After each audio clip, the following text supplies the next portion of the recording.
Oh carrément, regardez, oh, je n'ai pas mis n'importe quel maillot. Aujourd'hui, je vous ai sorti un maillot d'arbitre. En vrai, c'est un maillot qu'on m'a offert, donc je me suis dit j'allais le porter, c'était l'occasion. Et yo tout le monde, j'espère que vous allez bien, c'est Idir pour une nouvelle vidéo. Et aujourd'hui, comme vous avez pu voir dans le titre de la vidéo, je vais tout simplement vous faire une vidéo sur mon parcours d'arbitre, de mes débuts jusqu'à aujourd'hui. Donc ce qu'il faut savoir, c'est que avant d'être arbitre, j'ai été joueur. Donc vous avez des photos là qui vont apparaître maintenant. Et également éducateur. Donc j'ai été joueur de l'âge de 6 ans jusqu'à mes 18 ans. Et en parallèle, j'ai été donc éducateur de 13 ans jusqu'à 15 ans et demi, 16 ans. Et je me suis dit que il me manquait une branche. Donc c'était la branche de l'arbitrage, puisque j'ai pu faire le côté joueur, côté éducateur, mais pas encore le côté arbitre.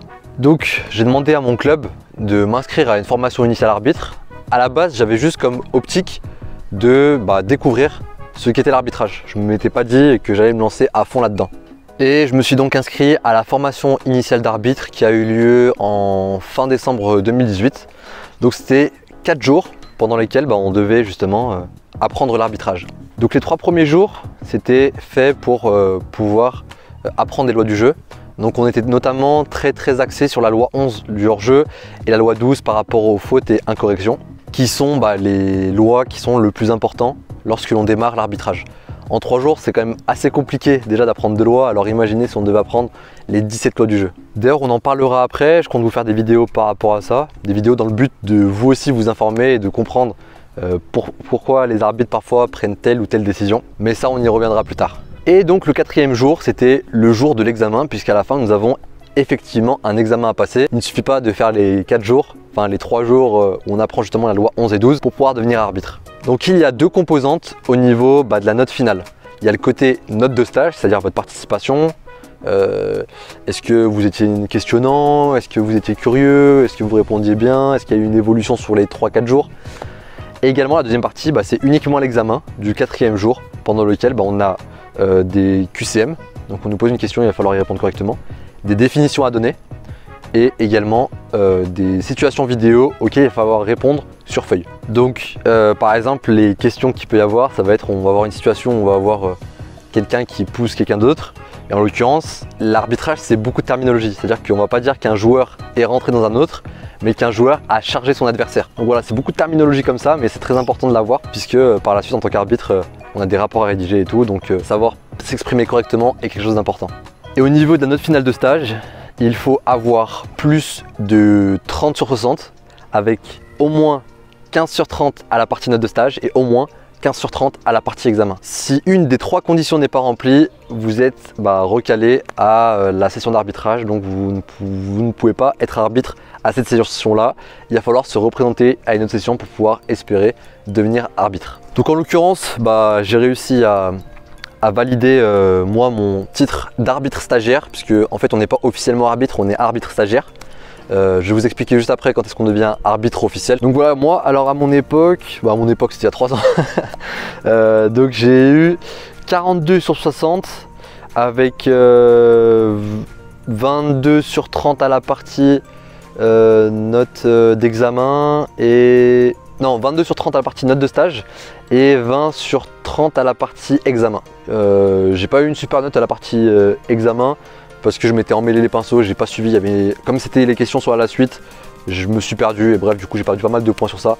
En fait je répondais à la question 7 au lieu de répondre à la question 8 et ainsi de suite. La 8 au lieu de la 9 au lieu de la 10 et à la fin j'étais à la question 10 et je voyais qu'il me restait encore une question à avoir alors qu'elle était déjà finie, enfin bref. Voilà, c'est juste pour l'anecdote. Donc à la suite de ça, j'ai eu 2 matchs chez les U15 D4. Donc c'était au mois de février. Donc je suis officiellement devenu arbitre le 5 février. Donc j'étais arbitre stagiaire encore. La différence, elle se fait au niveau de l'écusson. C'est-à-dire qu'au lieu d'avoir un écusson bleu, comme vous pouvez le voir là, on a un écusson avec un fond gris. Et en fait, on est considéré comme un stagiaire. Donc j'ai eu 2 matchs en U15 D4 avec un observateur qui est venu m'assister. Donc il n'a pas comme but de vous dire par exemple, il n'a pas comme but de me dire pour comment il fallait que je siffle, etc. Bon, il me laisse faire mon match. Par contre, il me fait un retour à la mi-temps et à la fin du match pour me dire ce qui allait pas et ce qui allait, ce qui n'allait pas. Donc par la suite, j'ai rajouté encore 3 matchs Donc j'ai eu 3 matchs en U15 D4. Donc ça a commencé, ma carrière officiellement a commencé quand même le 5 février 2019, soit il y a 3 ans. Et c'est logique qu'on nous envoie en U15 D4, on va pas nous envoyer en Ligue 1 alors qu'on a encore jamais sifflé. Suite à ces 3 matchs de U15 D4, la commission de l'arbitrage a estimé que j'étais suffisamment apte à pouvoir gravir d'un échelon et passer en U17 D4 pour les 2 derniers matchs de la saison. Et en l'occurrence, j'ai senti une véritable différence entre les U15 et les U17. Au niveau des courses, je courais beaucoup plus, j'étais vraiment essoufflé à la fin de mes matchs et je savais pas vraiment comment gérer tout ça.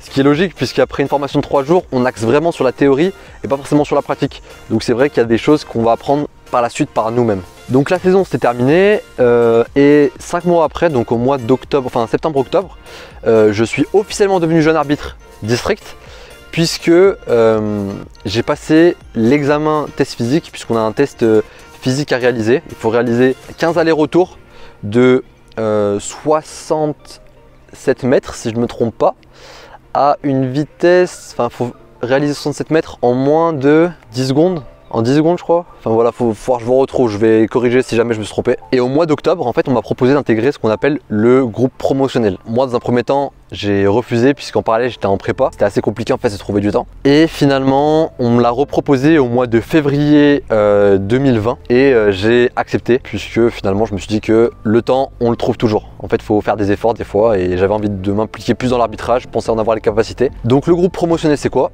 Tout simplement, un groupe de personnes qui ont été choisies par la commission d'arbitrage et qui ont été détectées comme étant potentiellement éligibles à pouvoir monter d'une catégorie, c'est-à-dire de pouvoir arbitrer au niveau régional. Donc pendant 12 séances, entre février jusqu'à juin, toutes les 2 semaines, je me rendais donc à mon district pour réviser les lois du jeu, mais cette fois-ci pas juste la loi 11 et 12, mais toutes les lois de la loi 1 à la loi 17, dans le but de me préparer justement à l'examen final qui a lieu en juin au siège de la Ligue, puisque j'appartiens à la Ligue Laura Foot, donc Ligue Auvergne-Rhône-Alpes. Et donc on révisait environ 3-4 heures, 12 fois en 5 mois pour pouvoir être le plus près possible à l'examen. Et en l'occurrence, bon, j'étais pas très bon au niveau théorie, mais justement je travaillais beaucoup par contre chez moi, j'ai beaucoup essayé de réviser chez moi, faire des questionnaires blancs, chercher sur internet des questions-réponses et tout. Et c'est vrai que j'en reparlerai éventuellement dans une autre vidéo parce que j'ai pas envie de m'étaler trop là-dessus, c'est juste pour vous expliquer mon parcours d'arbitre et pas uniquement la candidature pour être jeune arbitre de ligue. Mais en l'occurrence c'était dur pour moi et au final par le travail j'ai réussi à relever mes notes puisque j'étais quand même, enfin il y avait des notes qui étaient vraiment pas top. En l'occurrence je me prenais des 25 sur 80, des 30 sur 80, ce qui n'était pas suffisant si je passais l'examen officiel. Et par la suite, comme j'ai réussi à trouver mon moyen pour réviser, à aller plus dans les 72 sur 80, 70 sur 80, 65, ce qui était une note suffisante puisqu'il faut avoir 50 sur 80 si je ne me trompe pas pour devenir candidat jeune arbitre de ligue. Au niveau de l'examen, pour vous dire juste rapidement comment ça se passe, il y a une partie questionnaire qui est sur 80, donc on nous pose des questions-réponses, des questions ouvertes, ça va être des questions ouvertes avec une question, il faut répondre tout soi-même, ou alors ça peut être aussi des définitions à donner.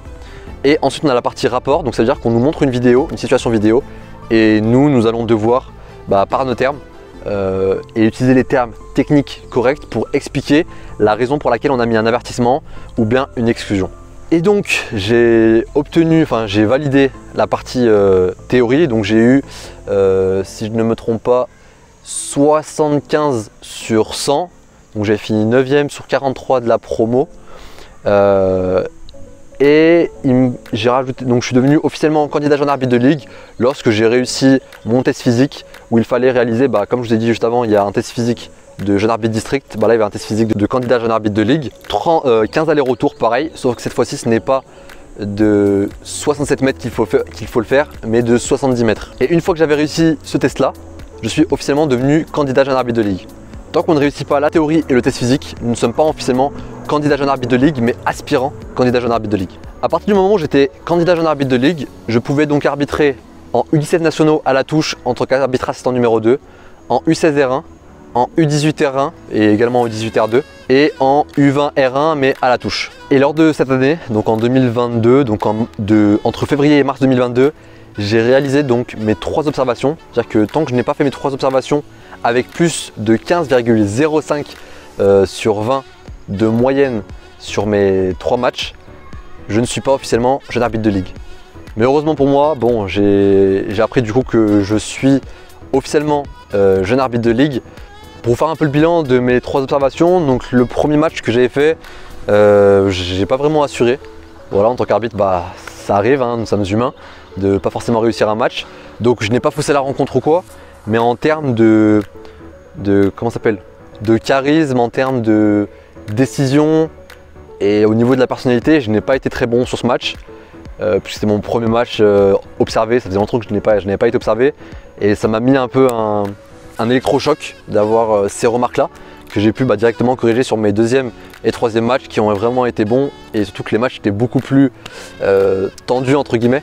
Donc j'ai pu mettre à bien les conseils qu'on a pu me donner lors du premier match, donc je suis content même personnellement puisque j'ai réussi à prendre en compte ce qu'on m'avait dit pour m'améliorer de façon personnelle.